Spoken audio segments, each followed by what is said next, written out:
demandé à l'équipe de nous préparer une petite simulation d'une victime qui serait blessée à la colonne vertébrale.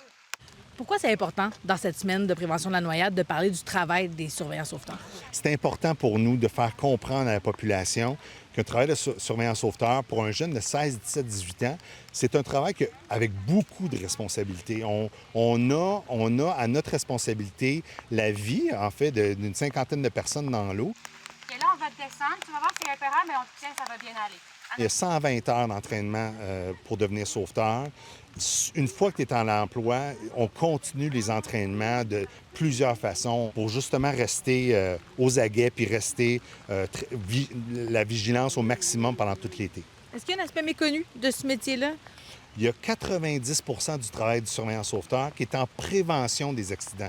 Donc, on doit sensibiliser constamment pendant 9 heures de temps qu'il fasse 45 degrés à l'ombre ou une journée comme aujourd'hui où il y aurait du monde dans l'eau. On doit quand même rester vigilant, rester très aux aguets pour pouvoir intervenir dans les moments appropriés, puis pouvoir intervenir aussi dans des temps qui sont appropriés. Quand on prend toutes ces difficultés-là, est-ce que c'est facile d'aller chercher des jeunes pour venir travailler dans les piscines? On est très heureux de constater effectivement que les jeunes ont de plus en plus d'intérêt. Je vous dirais, pré-pandémie et pendant la pandémie, on a eu quand même des enjeux, mais là, l'intérêt des jeunes vers les cours de sauvetage est là.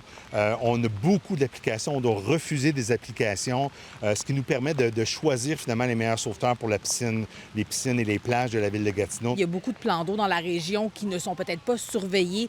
Quel est l'attrait ou l'intérêt pour, par exemple, des parents ou des gens qui savent peut-être moins bien nager ou de la population en général de choisir des plans d'eau qui sont surveillés par des sauveteurs? Très bonne question. Moins de 1 des noyades qui surviennent au Québec sont dans des milieux supervisés. Donc ça veut dire où il y a des sauveteurs, il n'y a pas de noyades. 99 des noyades surviennent lorsqu'il n'y a pas de sauveteurs. 70 des noyades surviennent dans les milieux ouverts, ça veut dire que lac et rivière. Donc, les règles de base à respecter. On porte la ceinture de sécurité maintenant dans la voiture sans même poser de questions, alors qu'encore aujourd'hui, on a de la misère à convaincre la population de porter le VFI sur un bateau. Autre chose, à la maison, donc quand l'enfant se baigne à la maison, la question qu'il faut poser, c'est est-ce que votre enfant sait se baigner? Tout le monde va dire oui, mon enfant est très habitué à se baigner dans la piscine. OK, mais est-ce que votre enfant sait nager? Et la question est complètement différente. Si l'enfant n'arrive pas à se repérer dans une piscine lorsqu'il perd pied, si l'enfant n'arrive pas à se déplacer seul dans de l'eau profonde, votre enfant ne sait pas nager. Et c'est lorsqu'un enfant ne sait pas nager qu'il se met à risque naturellement.